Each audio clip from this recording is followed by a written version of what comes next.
कांग्रेस की भारत जोड़ो न्याय यात्रा की आज से आगाज होगा। थोड़ी ही देर में मणिपुर की राजधानी इम्फाल के थोबल से यात्रा की होगी शुरुआत। दिल्ली से एक साथ फ्लाइट से रवाना हुए कांग्रेस के नेता पार्टी अध्यक्ष मल्लिकार्जुन खड़गे यात्रा को दिखाएंगे हरी झंडी।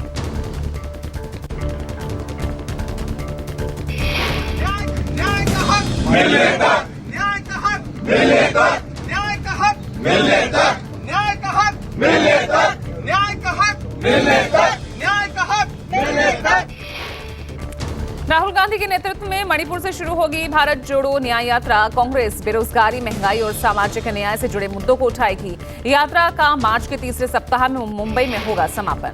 देश के 15 राज्यों से गुजरेगी और मुंबई में पहुंचेगी। 110 जिलों से होते हुए ये यात्रा लगभग 350 से ज्यादा लोकसभा सीटों को कवर करेगी। इस यात्रा को लेकर कांग्रेस ने लोगो भी जारी किया, जिसमें लिखा है कि भारत जोड़ो न्याय यात्रा, न्याय का हक, न्याय मिलने तक।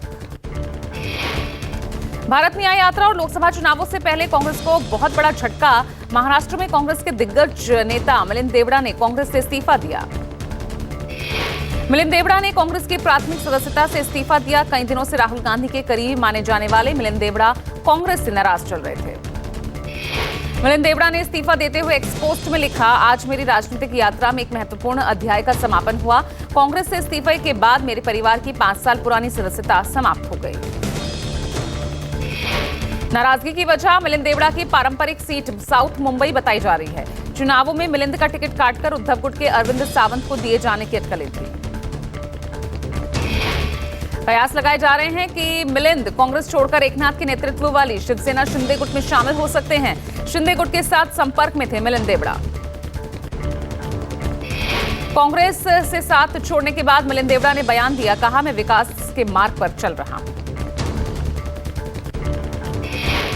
मी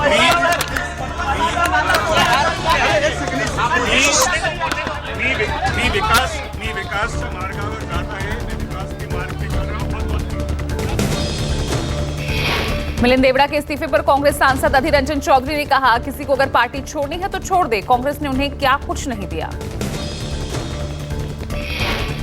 अगर पार्टी छोड़ना है तो छोड़ दीजिए, छोड़ दे, मैं क्या कह सकता हूं। उनको पूछिए ना क्यों गए हो। कांग्रेस ने उनको क्या कुछ नहीं दिया कि आज जाने की उनको नौबत आ गई।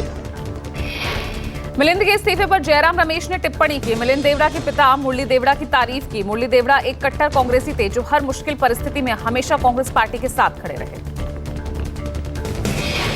जयराम रमेश ने इस्तीफे की टाइमिंग पर सवाल खड़े किए, कहा मिलिंद के इस्तीफे की घोषणा का समय साफ तौर से पीएम मोदी द्वारा तय किया गया है। मिलिंद देवड़ा के कांग्रेस से इस्तीफे पर बीजेपी ने राहुल गांधी पर निशाना साधा। BJP IT cell chief Amit Malviya ने कहा, राहुल गांधी को न्याय यात्रा से पहले पार्टी के नेताओं से न्याय करना चाहिए। मिलिंद देवड़ा के कांग्रेस से इस्तीफे पर संजय राउत ने कहा, हम कांग्रेस के वरिष्ठ नेता मुरली देवड़ा को जानते थे, बहुत बड़े नेता थे, उनका आदर्श और त्याग जानते थे। हम कांग्रेस के वरिष्ठ नेता मुरली देवड़ा जी को जानते थे, बहुत ही बड़े नेता थे। कांग्रेस के साथ उनका जो लगाव था, उनकी जो निष्ठा थी, हम उनके सबको बोलते थे उनका आदर्श रखिए। महाराष्ट्र कांग्रेस के नेता वर्षा गायकवाड़ ने मिलिंद देवड़ा के इस्तीफे पर विचार करने के लिए कहा। वर्षा गायकवाड़ बोली, वरिष्ठ नेता हैं, एक बार फिर से इस्तीफे पर सोचें। तो मैं उनसे यही कहूंगी कि आप हमारे परिवार का सदस्य रह चुके हैं, आप इस निर्णय के ऊपर वापस एक बार सोचिए। कांग्रेस पार्टी हमेशा आपके साथ खड़ी रही है और कांग्रेस पार्टी ने हमेशा आपको ताकत दी है। अयोध्या में प्राण प्रतिष्ठा से पहले शुरू हुआ स्वच्छता अभियान। पीएम मोदी की अपील का असर, बीजेपी के दिग्गजों ने सफाई अभियान में हिस्सा लिया। सीएम योगी आज अयोध्या में करेंगे सफाई अभियान की शुरुआत। लता मंगेशकर चौक के पास सफाई अभियान की शुरुआत करेंगे। उत्तर प्रदेश के उप मुख्यमंत्री केशव प्रसाद मौर्य ने सफाई अभियान चलाया। प्राण प्रतिष्ठा समारोह से पहले स्वच्छता अभियान के तहत बालकेश्वर महादेव मंदिर में सफाई की।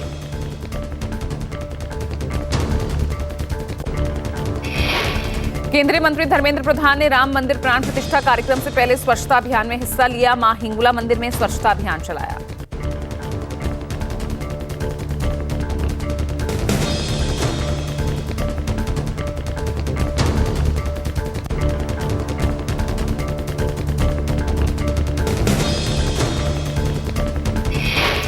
गांधीनगर में गुजरात के मुख्यमंत्री भूपेंद्र पटेल ने की सफाई। धौलेश्वर महादेव मंदिर में झाड़ू लगाकर स्वच्छता अभियान में हिस्सा लिया। उत्तर प्रदेश के उप मुख्यमंत्री ब्रजेश पाठक ने भी कूड़ा उठाया। दक्षिण मुखी हनुमान मंदिर में स्वच्छता अभियान में भाग लिया। महाराष्ट्र के मुख्यमंत्री एकनाथ शिंदे ने मुंबई में विभिन्न स्थानों पर डीप क्लीन ड्राइव में हिस्सा लिया। सभी को सफाई का संदेश दिया। रामलला की प्राण प्रतिष्ठा से पहले पीएम मोदी ने स्वच्छता के लिए एक वीडियो जारी किया। देश से अयोध्या को सबसे स्वच्छ शहर बनाने की अपील की। पीएम मोदी ने कहा, अब देश दुनिया के लोग लगातार हर रोज अयोध्या आते रहेंगे। स्वच्छ अयोध्या अयोध्या वासियों की जिम्मेदारी है। बीजेपी का साउथ साधने का प्लान। आज तमिलनाडु से राज्य मंत्री एल मुरुगन के घर पोंगल मनाने पहुंचे पीएम मोदी। मुरुगन के सरकारी निवास पर एक कामराज लेन पर पोंगल का कार्यक्रम आयोजित किया गया। पिछले साल भी पीएम मोदी अप्रैल में तमिल नववर्ष पुंथाड़ू मनाने मुरुगन के घर पहुंचे थे। आज गुजरात के दौरे पर गृह मंत्री अमित शाह अहमदाबाद के जमालपुर में श्री जगन्नाथ मंदिर में दर्शन पूजन करेंगे। मकर संक्रांति के मौके पर अमित शाह बेजलपुर, गांधीनगर, साबरमती विधानसभा में उत्तरायण पतंग महोत्सव के कार्यक्रम में करेंगे शिरकत। झोपड़ी हटाने को लेकर आम आदमी पार्टी घर बचाओ बीजेपी हटाओ का अभियान।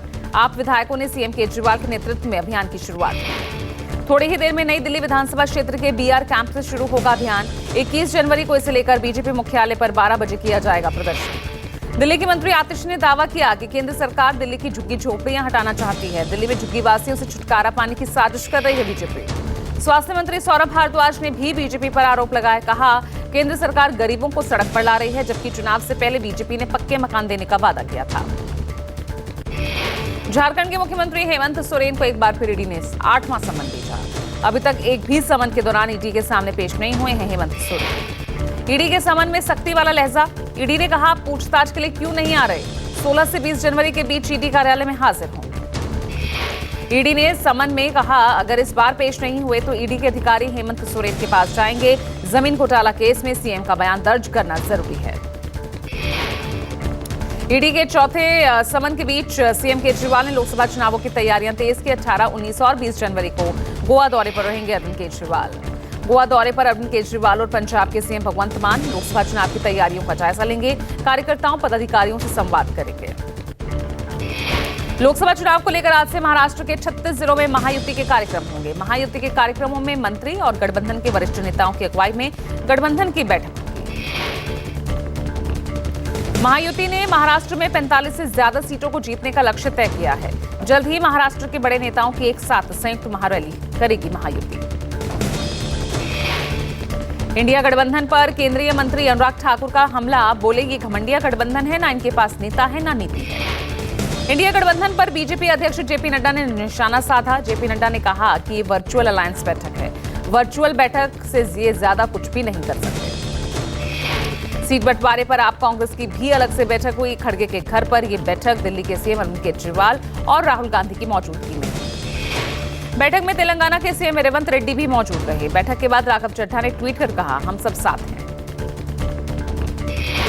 जेपी नड्डा, रक्षा मंत्री राजनाथ सिंह, गृह मंत्री अमित शाह को राम मंदिर प्राण प्रतिष्ठा का मिला न्योता। नृपेंद्र मिश्रा और आलोक कुमार ने दिया न्योता।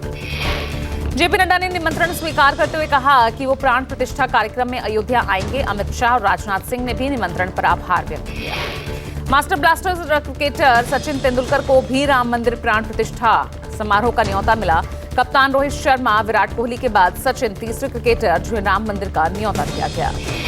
पीवी के राम को भी मिला न्योता। अरुण गोविल ने कहा, प्राण प्रतिष्ठा कार्यक्रम को देखने के लिए अयोध्या जाने को लेकर बहुत उत्साह है।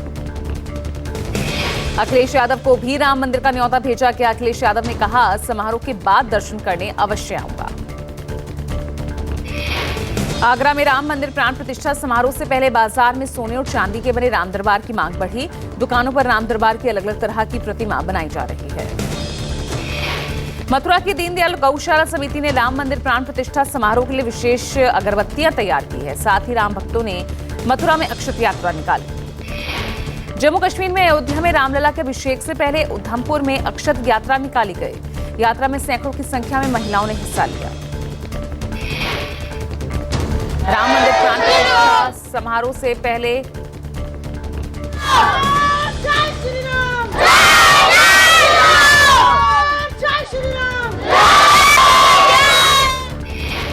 राम मंदिर में प्राण प्रतिष्ठा समारोह से पहले रामचरितमानस की मांग बढ़ी। मांग में बढ़ोतरी के बाद गीता प्रेस ने रामचरितमानस की ज्यादा से ज्यादा प्रतियां छापनी शुरू की। पश्चिम बंगाल के दक्षिण 24 परगना में श्रद्धालुओं का तांता लगा। मकर संक्रांति के मौके पर गंगा सागर में पवित्र डुबकी के लिए उमड़े लाखों श्रद्धालु। कड़ाके की ठंड के बावजूद सुबह लोगों ने गंगा सागर में लगाई आस्था की डुबकी। मकर संक्रांति पर्व पर परिवार में सुख शांति की प्रार्थना की। आउटर नॉर्थ दिल्ली के अलीपुर इलाके में सर्दी से बचने के लिए अंगीठी जलाकर सो रहे 4 लोगों की मौत। पुलिस ने पति पत्नी और दोनों बच्चों के शव बरामद किए। पुलिस की शुरुआती जांच के मुताबिक धुएं से सफोकेशन हुआ और दम घुटने की वजह से मौत हुई है। उत्तर भारत समेत दिल्ली एनसीआर में शीतलहर और कोहरे का कहर जारी है। शिमला मनाली से भी ज्यादा ठंड मैदानी इलाके। दिल्ली में घने कोहरे की वजह से विजिबिलिटी कम। विजिबिलिटी घटने से एयरपोर्ट पर कई फ्लाइट्स का शेड्यूल बदला। यात्रियों को परेशानी भी हो रही। दिल्ली में शीतलहर जारी है। घने कोहरे की वजह से इंडिया गेट के आसपास विजिबिलिटी बेहद कम। धुंध की चादर में लिपटा नजर आया इंडिया गेट। घने कोहरे की वजह से सराय काले खां इलाके में विजिबिलिटी घटी। ड्रोन तस्वीरों में दिखा आसमान में छाई धुंध। दिन में हेडलाइट जलाकर सड़कों पर चल रहे वाहन। दिल्ली के मुनिरका इलाके में घने कोहरे ने रोकी वाहनों की रफ्तार। घने कोहरे की वजह से आवाजाही प्रभावित। मौसम विभाग ने कोहरे को लेकर येलो अलर्ट जारी किया है। फिलहाल घने कोहरे से राहत मिलने के आसार नहीं। घने कोहरे के बीच भी जवानों का जोश हाई। 26 जनवरी की तैयारियां कर रहे हैं जवान। कर्तव्य पथ पर ठंड के बीच परेड की प्रैक्टिस। दिल्ली से सटे फरीदाबाद और गुरुग्राम में भी घना कोहरा छाया रहा। कोहरे की वजह से वाहनों की रफ्तार पर ब्रेक लगा। सड़कों पर रेंगते नजर आए वाहन।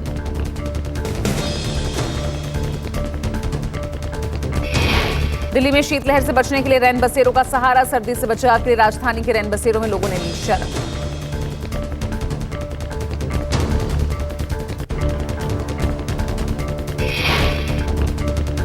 उत्तर प्रदेश के अलीगढ़ में घना कोहरा छाया। घने कोहरे की वजह से वाहनों की आवाजाही प्रभावित। विजिबिलिटी भी कम दर्ज की गई। मध्य प्रदेश के ग्वालियर में कड़ाके की ठंड, शीतलहर और घने कोहरे की वजह घरों में दुबके लोग। घंटों देरी से चल रही ट्रेनें।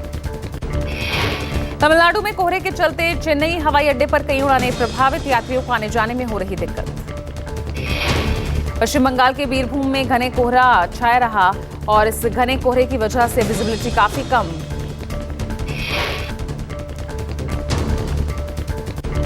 नवी मुंबई में हड़कंप मचा। बिल्डर मनोज सिंह का शव उनके ही ऑफिस में मिला। बिल्डर के सर में गोली मारी गई।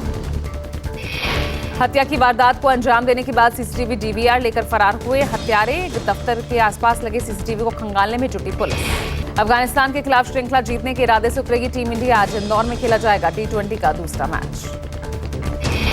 भारतीय टीम ये मुकाबला जीतकर सीरीज अपने नाम करना चाहेगी। सीरीज में भारतीय टीम 1-0 से आगे है। ताइवान के आम चुनाव में सत्तारूढ़ पार्टी डीपीपी के उम्मीदवार विलियम लाई की जीत हुई है। लाई वर्तमान में ताइवान के उपराष्ट्रपति और अब वो प्रधानमंत्री पद की जिम्मेदारी संभालेंगे। आम चुनाव में जीत के बाद लाई ने कहा चीन की धमकियों और वो ताइवान की रक्षा करने की प्रतिबद्ध है। हालांकि चुनाव से पहले चीन ने लाई के लिए वोट करने के खिलाफ मतदाताओं को चेतावनी दी थी। नेपाल के विदेश मंत्री नारायण प्रकाश सौद ने सीमा विवाद पर बयान दिया। कहा भारत के साथ सीमा मुद्दे सुलझाने के राजनयिक स्तर पर प्रयास जारी है। कालापानी, लिप्टोलेश, सुस्ता और लिम्पियाधुरा पर है विवाद। लंदन मेयर चुनाव 2024 में भारतीय मूल के 2 व्यवसायी भी ताल ठोक रहे हैं। पाकिस्तान मूल के मौजूदा मेयर साजिद खान की बड़ी चुनौती। आमिर खान की बेटी ईरा खान और नुपुर शिखरे ने उदयपुर में शादी के बाद मुंबई में रखी ग्रैंड रिसेप्शन। इस रिसेप्शन पार्टी में सलमान खान, शाहरुख खान, अनिल कपूर, कई सितारे शामिल हुए। पार्टी में बॉलीवुड राजनीति से जुड़ी कई दिग्गज हस्तियों ने भी शिरकत की। पार्टी में सुपरस्टार धर्मेंद्र, हेमा मालिनी, जूही चावला और राजनीति के दिग्गज नेता सोनिया गांधी। उधर वहीं आपको बता दें दिग्गज नेता राज ठाकरे अपनी पत्नी के साथ वीआईपी गेस्ट बनकर शामिल हुए। पार्टी में जया बच्चन ने अपनी बेटी श्वेता बच्चन और एक्ट्रेस सोनाली बेंद्रे के साथ तस्वीरें खिंचवाई, तो दूसरी तरफ अनिल कपूर पेपराजी के साथ काफी फ्रेंडली और मस्ती करते नजर आए। पार्टी में ईरा खान और नुपुर शिखरे ट्रेडिशनल लुक के साथ नजर आए। पार्टी में ईरा खान और नुपुर शिखरे ने एक दूसरे का हाथ थामकर पार्टी में एंट्री की।